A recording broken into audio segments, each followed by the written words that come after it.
क्या 2027 के यूपी विधानसभा की तैयारी अभी से शुरू हो गई है? क्योंकि चुनाव भले ही अगले साल होने हैं, लेकिन उत्तर प्रदेश में सियासी हलचल अभी से तेज हो गई है।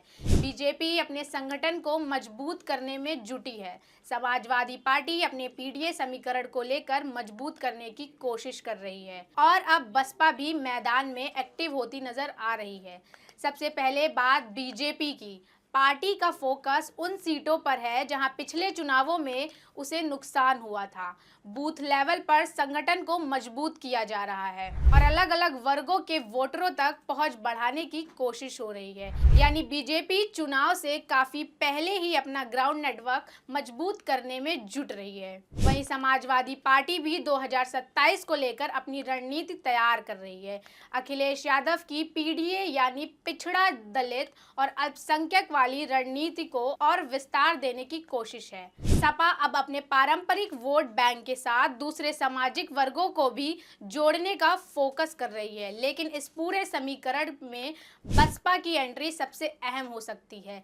बसपा एक बार फिर अपने राजनीतिक जमीन मजबूत करने की कोशिश कर रही है और आकाश आनंद के नेतृत्व में अगर बसपा अपने पुराने वोट बेस में वापसी करने में कामयाब होती है तो इसका सीधा असर बीजेपी और सपा दोनों के चुनावी समीकरण पर पड़ सकता है, क्योंकि यूपी की राजनीति में कुछ प्रतिशत वोट का बदलाव भी कई सीटों का पूरा गणित बदल सकता है।